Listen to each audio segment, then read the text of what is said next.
Hello students, welcome back to pi study circle. मैं मोहम्मद आसिफ और आज के इस लेक्चर के अंदर हम अपना पॉलिटिकल साइंस का जो सिलेबस हमारा चल रहा है उसी को हम आगे बढ़ा रहे हैं।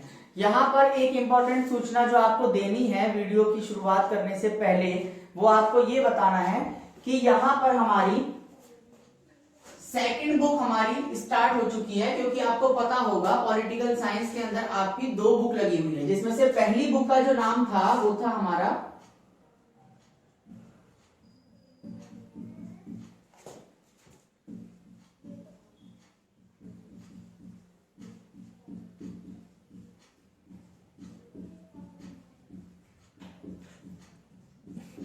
समकालीन विश्व राजनीति,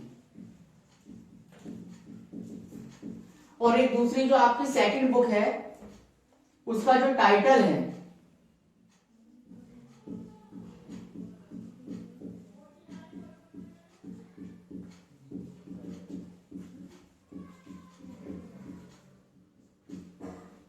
उसका टाइटल आपके सामने लिखा हुआ है स्वतंत्र भारत में राजनीति।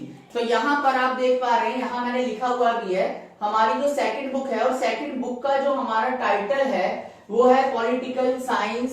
ठीक है, ये हमारा 12th क्लास का चल रहा है और इसमें सेकंड बुक हमारी शुरुआत इसकी हो चुकी है और लेसन नंबर फर्स्ट आज हम आपके साथ में डिस्कस कर रहे हैं। और हमारे लेसन नंबर फर्स्ट का जो टाइटल है, बुक है सेकंड, लेकिन चैप्टर हमारा 1 है, और जो चैप्टर नंबर 1 है वो देखेंगे हम राष्ट्र निर्माण की चुनौतियां। ये आपको यहां पर चैप्टर का टाइटल लिखा हुआ है, राष्ट्र निर्माण की चुनौतियां। ठीक है, तो इस चैप्टर के अंदर हम क्या पढ़ने वाले हैं? चैप्टर के अंदर हम पढ़ेंगे, देखिए ये तो हमें बिल्कुल क्लियर है, हमारी बुक के नाम से हमें ये स्पष्ट होना चाहिए कि यहां लिखा हुआ है स्वतंत्र भारत में राजनीति। तो ये तो बिल्कुल स्वाभाविक सी बात है कि राजनीति विज्ञान यानी पॉलिटिकल साइंस हम पढ़ रहे हैं, पॉलिटिकल साइंस का अगर हम अध्ययन कर रहे हैं तो सबसे पहले इसमें कोई डाउट नहीं होना चाहिए कि इसमें हम राजनीति के बारे में ही पढ़ेंगे। तो यहां पर लिखा हुआ है राजनीति, ठीक है, और राजनीति किसके बारे में पढ़ रहे हैं? भारत के बारे में। और वो भी हम कब से पढ़ना शुरू करेंगे वो आप यहां पर देखेंगे, जब से भारत स्वतंत्र हुआ। ठीक है, तो सबसे पहले तो कॉमन क्वेश्चन आपके लिए यही है कि भारत स्वतंत्र कब हुआ। आपको ये पता होना चाहिए कि भारत को कब स्वतंत्रता प्राप्त हुई। तो मैं आपको बता दूं 14-15 अगस्त को, 14-15 अगस्त 1947 को भारत को स्वतंत्रता प्राप्त हुई थी। ये आपको पता होना चाहिए, ये आपकी जानकारी में होना चाहिए। तो इस चैप्टर के अंदर हम क्या पढ़ेंगे कि जब भारत आजाद हो गया तो भारत के सामने राष्ट्र के निर्माण की चुनौतियां थी, और राष्ट्र के निर्माण से संबंधित क्या भारत के सामने चुनौतियां थी उसके बारे में हम अपने आज के इस वीडियो के अंदर आपके साथ में डिस्कस करेंगे। तो आइए स्टूडेंट, सबसे पहले हम शुरुआत करते हैं पृष्ठभूमि से यानी बैकग्राउंड से। ठीक है, लेकिन इससे पहले मैं आपको एक चीज बता दूं कि जो पृष्ठभूमि है किसी भी पाठ की, ये बहुत ही महत्वपूर्ण होती है और इसको आपको बहुत ध्यान से समझना होता है। तो जब मैं आपको पृष्ठभूमि के विषय में आपको बताया जा रहा है तो उस समय जो है आप बहुत ध्यान से उसको सुनेंगे। तो यहां देखेंगे जो पृष्ठभूमि है हमारी, यहां लिखा है हमारा 14-15 अगस्त 1947 को भारत को लगभग 200 वर्षों की गुलामी के बाद स्वतंत्रता प्राप्ति हुई। ठीक है, भारत को स्वतंत्रता की प्राप्ति हुई, लेकिन लगभग 200 वर्षों के काल तक भारत ब्रिटिश के अधीन रहा, ब्रिटेन के नियंत्रण में रहा, उसका उपनिवेश बनकर रहा, और उसके तत्पश्चात भारत को लंबे संघर्ष के बाद आखिरकार आजादी मिल गई, आजादी प्राप्त हुई, और इसी के साथ भारत का विभाजन भी हुआ।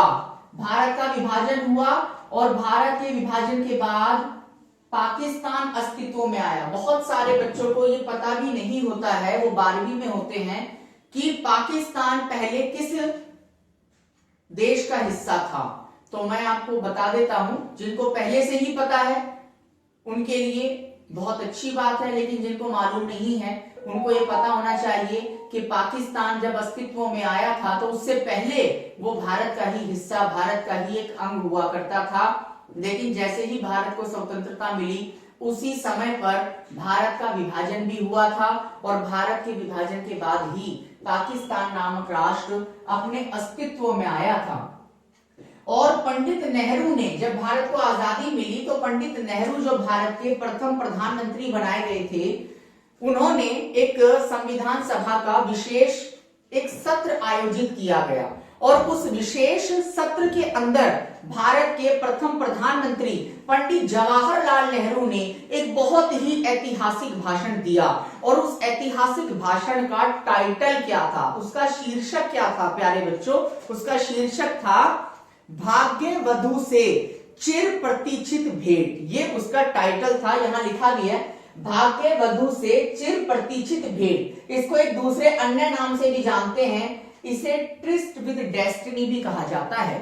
यह है प्रश्न बार बार एक अंक वाले प्रश्नों में बोर्ड की परीक्षाओं के अंदर पूछा जाता है अनेकों बार कि पंडित नेहरू द्वारा दिया गया स्वतंत्रता के अवसर पर जो भाषण था उसका शीर्षक क्या था, उसका टाइटल क्या था। तो आपको पता होना चाहिए भाग्य वधु से चिर प्रतीक्षित भेंट, जिसे ट्रिस्ट विद डेस्टिनी के नाम से भी जाना जाता है।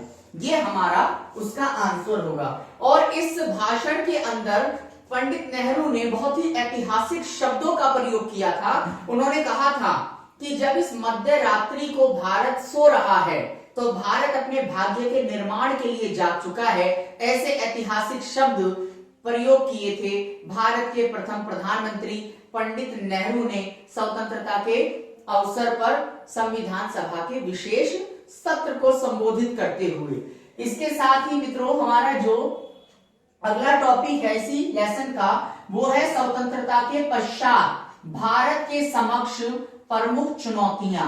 भारत के समक्ष प्रमुख चुनौतियां देश की आजादी के बाद कौन कौन सी थी? ठीक है, ये इसका एक टॉपिक है, एक इसी लेसन से जुड़ा हुआ एक टॉपिक आपके सिलेबस का।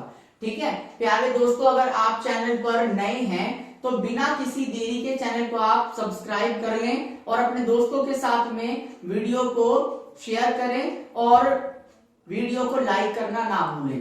ठीक है, ताकि और भी महत्वपूर्ण वीडियो जो है वो आप तक पहुंचती रहे समय से। तो यहाँ देखेंगे हमारा जो अगला टॉपिक है स्वतंत्रता के पश्चात भारत के समक्ष प्रमुख चुनौतियां। तो 3 प्रमुख चुनौतियां थी।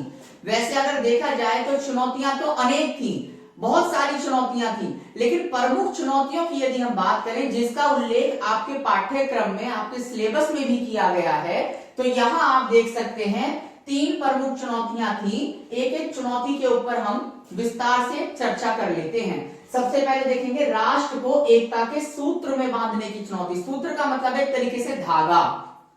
ठीक है, क्योंकि आपको पता होगा कि भारत विश्व के उन तमाम देशों में इसीलिए ज्यादा अहमियत रखता है, इसीलिए खास है वो, क्योंकि भारत में विभिन्नताएं हैं। अनेक जाति, धर्म, भाषा, मजहब, समुदाय के लोग भारत में निवास करते हैं। लेकिन यहां पर चुनौती थी राष्ट्र को एकता के सूत्र में बांधने की, क्योंकि हमारा देश जब आजाद हुआ था तो उसका बंटवारा भी हुआ था, उसका विभाजन भी हुआ था और उसका आधार धर्म था। धर्म के आधार पर बंटवारा हुआ।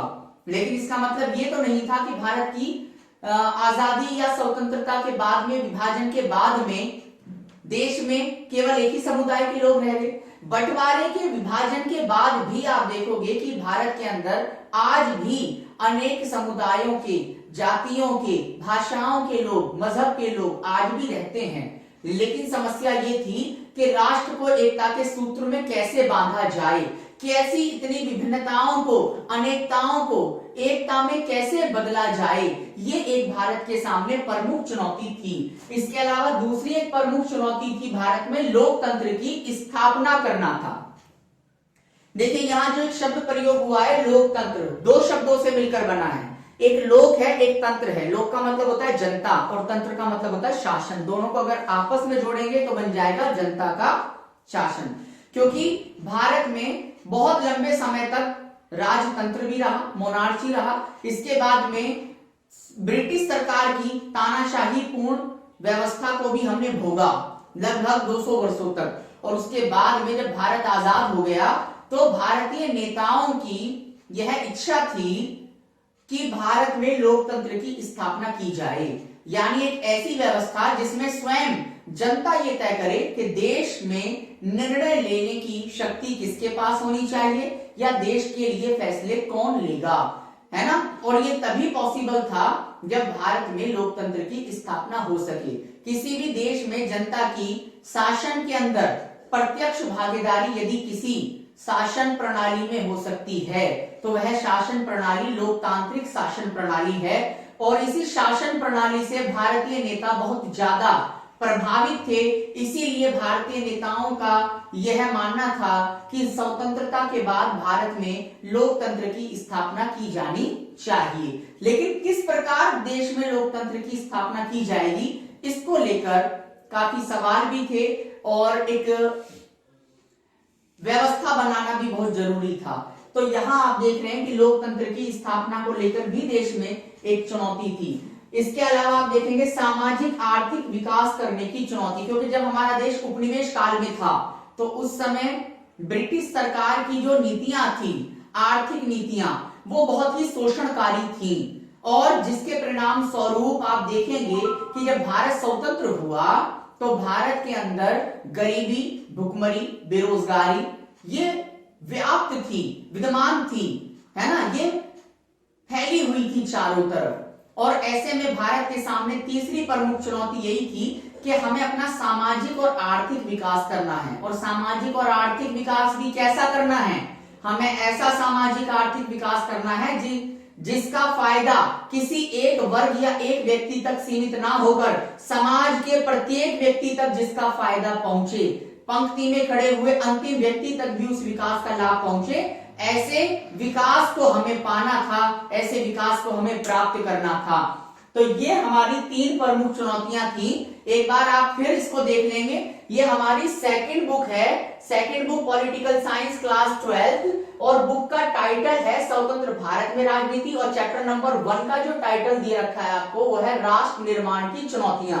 इसमें हमने पृष्ठभूमि के बारे में जाना है, ऐतिहासिक भाषण पंडित नेहरू द्वारा दिया गया उसके बारे में, और भारत के समक्ष कौन सी तीन प्रमुख चुनौतियां थी इसके बारे में भी आपको बताया गया है। तो प्यारे दोस्तों, चैनल को सब्सक्राइब करना ना भूलें, अपने दोस्तों के साथ में वीडियो को शेयर करें और अधिक से अधिक अपने कमेंट लिखा करें। इसके साथ ही एक और इंपॉर्टेंट इंफॉर्मेशन आपको देनी है। अगर आपको 12th क्लास का इंग्लिश का सिलेबस कंप्लीट करना है, वो भी सुपर फास्ट, तो आप यहां देखेंगे कि एक और हमारा चैनल है लर्न इंग्लिश। इसको आप सब्सक्राइब कर लें बिना किसी देरी के, ताकि आप बोर्ड परीक्षाओं में और भी अच्छे नंबरों के साथ में पास हो। ऐसी हमारी इच्छा है, ऐसी हमारी कामना है आपके लिए। तो मिलते हैं अगले लेक्चर के साथ में और अधिक जानकारियों के साथ। तब तक के लिए goodbye, keep studying pi study.